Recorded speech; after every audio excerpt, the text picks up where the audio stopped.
Mesdames, Mesdemoiselles, Messieurs, bienvenue sur notre Web TV de la pensée et les hommes. Aujourd'hui, un invité que vous connaissez quasiment tous, le professeur Hervé Asquin. Je ne vais pas énumérer ses multiples titres. Premièrement, c'est un historien. Il a été chercheur au FNRS, professeur à l'Université de Bruxelles toute sa carrière, recteur de la même université, président de la même université, secrétaire perpétuel de l'Académie royale de Belgique de nombreuses années également. C'est un homme qui est un réformateur là où il passe. Il a aussi toute une carrière politique au sein du mouvement libéral, mais ce n'est pas l'objet de notre rencontre aujourd'hui. À la pensée et les hommes, il est chez lui, il en a été le secrétaire général de nombreuses années, de nombreuses émissions avec Hervé Asquin sont d'ailleurs toujours disponibles sur notre Web TV. Alors, on l'accueille aujourd'hui pour un livre étonnant, décapant, décoiffant, œillet rouge avec un sous-titre très clair, complaisance intellectuelle avec les régimes totalitaires de gauche. Alors, Hervé Asquin, après les bleus de la mémoire, œillet rouge, tout le monde prend des coups dans tous les sens, nous sommes vraiment très inquiets. Êtes-vous devenu anarchiste? Non, mais je suis un esprit indépendant. Libertaire, c'est peut-être toujours le vieux 68ard qui sommeille en moi, mais c'est vrai que la pensée orthodoxe et les dogmatismes, je les supporte mal. Et j'ai toujours été très critique à l'égard de tous les régimes politiques d'extrême droite, toutes les formes de dictature, mais il y a une chose qui m'a frappé, c'est que on était généralement enclin à taire les abus, les excès commis par les totalitarismes de gauche. Et cela simplement parce qu'ils s'inspiraient, soi-disant, d'un socialisme humanitaire, du communisme, et qu'ils promettaient un avenir heureux, radieux.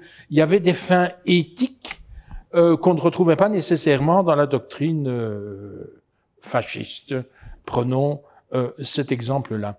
Et donc, ça m'a toujours irrité, cette complaisance des intellectuels, de nombre d'intellectuels de gauche, qui sont pourtant des gens de progrès, mais qui, une fois que l'on touchait à cette partie-là de la politique, j'allais dire, et devenait muet, justifié, faisait preuve, comme je le dis dans le titre du livre, de complaisance. Oui, ça je trouve c'est vraiment un point qui est très intéressant dans votre livre, c'est que vous montrez très bien comment certaines personnes, pour des raisons individuelles ou politiques, ont eu beaucoup de choses, voire ont menti, mais on voit aussi comment d'autres personnes, qui elles manifestement n'ont pas un intérêt matériel, se laissent prendre dans ce jeu idéologique et finalement se laissent piéger.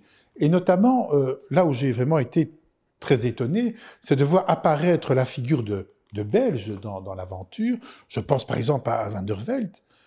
Pouvez-vous nous en dire quelques mots? Mais Émile Van der Velde est un personnage important, un grand intellectuel, démocrate, indiscutablement, mais qui est séduit par le message de la révolution bolchevique. Vous pouvez nous situer quelle époque pour nous... Mais il va là-bas, il y va en 1919, 1920, au moment où il y a la guerre civile d'ailleurs, oui, en Russie, en Union soviétique, et il est admiratif parce qu'il croit toujours que c'est porteur d'un grand projet d'avenir pour l'humanité. Et il est admirateur aussi de la Révolution française. Et lui aussi, comme beaucoup d'intellectuels, est porteur du message de Clémenceau: la Révolution française est une. Il n'y a pas une phase libérale et puis une phase catastrophique avec la terreur, c'est un. Et le raisonnement tenu par Van der Velde et par d'autres socialistes est de dire, bah, écoutez, oui, dans toute révolution il y a des excès, mais ce n'est qu'un passage, tout cela va se stabiliser et on ira vers un mieux. Et je reprends une formule qui est déjà utilisée dans les années 30, et que moi on m'a soriné encore ici à l'Université de Bruxelles, notamment dans les années 60, 70, 80, il n'y a pas d'omelette sans casser des œufs. Donc on casse des œufs, mais l'omelette viendra. En fait, elle n'est jamais venue. Oui, c'est les lendemains qui chantent que l'on attend toujours, quelles que soient d'ailleurs les convictions politiques qui les annoncent. Alors moi, ce qui me frappe, c'est l'attitude des intellectuels. En fait, ces intellectuels, même dans un univers largement sécularisé, ils ne participent pas nécessairement à un culte d'une Église reconnue. Mais ils sont déconnectés de la réalité. Ce sont des penseurs, ils pensent à l'avenir, à un avenir radieux, l'amélioration du genre humain. Ils ont besoin d'un absolu. Et ils croient que cet absolu va se réaliser. Et donc ils sont, comment je vais dire, véritablement focalisés sur certains de ces objectifs. Fascinés par eux-mêmes. Oui. C'est le piège. Et ça les écarte véritablement de toute appréhension de la réalité. Alors, il y a un volet, bien sûr, sur le stalinisme. Bon, là, petit à petit, tout le monde se met quand même d'accord à mesure où on avance dans le temps. Certains très tardivement, mais enfin... Oui, parce que je rappelle tout de même que les démocraties populaires ne s'écouleront qu'en 1989 et que jusque-là, elles avaient beaucoup de supporters. Hein. Il y a beaucoup de gens maintenant qui se gargarisent de démocratie, qui allaient volontiers chez Ceausescu ou en Allemagne de l'Est. Hein. Tout à fait. Mais alors, il y a deux autres points qui, moi, m'ont vraiment... très intéressé. Ma mère étant espagnole, j'ai lu vos pages, bien sûr, sur la guerre d'Espagne avec intérêt.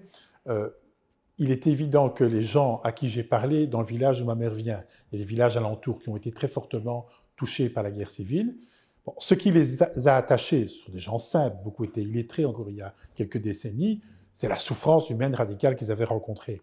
Et ils nous dépeignaient la barbarie, comme vous le disiez, dans les deux camps. Il y en a un qui s'est plus illustré encore que l'autre, qu'un franquiste. Et il nous dépeignait ça comme l'horreur absolue. Mais il n'était pas question d'angélisme. Il n'était pas question d'oublier. On savait qui avait été qui. Tout doucement, on avait pardonné pour éviter que le sang coule encore. Mais on renvoyait dos à dos des souffrances. Or, du côté de ces intellectuels, c'est comme si la souffrance n'était que dans un camp. Ah, oui, ils ont tué systématiquement, volontairement, les atrocités commises par les républicains et les brigades internationales. Ils les ont tués. Pourquoi? Parce que c'était donner des armes aux phalangistes, à la droite, à l'extrême droite, à tous les adversaires de la Révolution. Et donc, c'est ça qui est aussi fascinant quand on voit cette période-là de l'histoire. Vous avez les soutiens républicains qui ne disent pas un mot des abus, des atrocités, des massacres commis par les républicains. Vous avez les phalangistes orthodoxes et franquistes qui font la même chose, mais dans le camp catholique et chrétien, il faut tout de même dire qu'il y a 3 ou 4 personnes qui émergent, dont François Mauriac, par exemple. Oui, des grands noms. Hein, il y a quelques grands noms, et qui, eux, osent critiquer et osent dire les choses. Ils critiquent les phalangistes, ils critiquent Franco, alors que ce ne sont pas des républicains, ce ne sont pas des communistes. De même qu'on a eu très longtemps le fait que Staline va au dernier moment abandonner les dernières poches républicaines. Oui, oui, Staline aussi a gardé l'or que le gouvernement républicain espagnol lui avait envoyé, hein, quelques centaines de tonnes d'or. 550 si j'ai bien lu, c'est pas mal. Oui, c'est tout de même pas mal, et il les a conservés, évidemment, envers et contre tout. Bien, donc ça c'est un pan. Alors un dernier pan, mais qui est quand même inquiétant aussi. Encore récemment, ici même à l'ULB, un de mes amis m'évoquait l'époque où il admirait tellement Fidel Castro, il admirait tellement Che Guevara, enfin ce côté de gauche exotique que vous avez évoqué, en pontant d'ailleurs dans un autre registre avec les théologiens de la libération. Oui. Alors là, on casse un mythe presque fondateur d'une certaine gauche. Mais oui, parce que Castro se révèle être un dictateur, égal aux autres, et Che Guevara est un grand tueur. C'est le Robespierre de Castro. Il faut le dire. Mais ça a été tué pendant des années. Il a fallu 15 ou 20 ans avant que petit à petit les choses ne percent. Mais il y a toute une presse de gauche qui va taire ça. Le Monde diplomatique et d'autres publications encore se tairont parce que Castro bénéficie toujours de l'aura du chef de file du tiers-mondisme. Le lieu où l'utopie s'est accomplie. Voilà. Il a réuni la tricontinentale à La Havane en 1966 avec des représentants révolutionnaires des 3 continents, Amérique du Sud, Afrique, Asie, et il garde ce prestige, rien que parce que les autres aussi sont très anti-impérialistes, très anti-américains, anti-capitalistes, tout ce que vous voulez, et Castro parvient à surnager et à garder presque intacte cette image en tout cas dans les pays du tiers-monde. Et là où il avait eu le soutien d'intellectuels, notamment en France, que constate-t-on? Ils se taisent. C'est tout à fait troublant. Alors, j'ai une question quand même, peut-être pour terminer notre débat, qui moi, m'interpelle très fortement depuis de nombreuses années.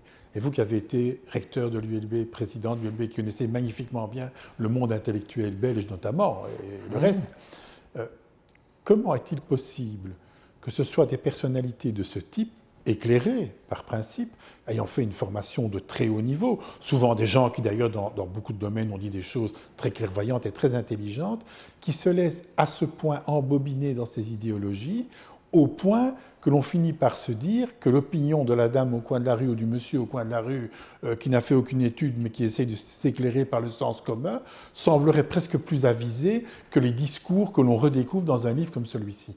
Moi, ça m'étonne vraiment grandement. Écoutez, j'ai connu ça dans cette université qui m'est chère. J'ai connu à peu près tous les cas de figure, je peux le dire. Et je dirais qu'il y a une quête d'absolu chez beaucoup d'intellectuels qui leur fait oublier tout le reste. Mais il y a au moins aussi une chose que je retiens. C'est que vous ne parviendrez jamais à vaincre l'irrationnel par des arguments rationnels. Ça échappe véritablement à la science, au raisonnement scientifique. Et le livre, c'est aussi l'histoire, d'une certaine façon, de la déchéance de rationalité dans le monde intellectuel. Hervé Asquin, ce sera le mot de la fin. Mieux que tout autre, vous nous avez enseigné et vous nous enseignez toujours cette idée fondamentale qui nous tient à cœur à l'ULB, dans le monde du libre examen, dans le monde de la laïcité. La pensée ne doit jamais se soumettre. Merci de votre attention. À tout bientôt.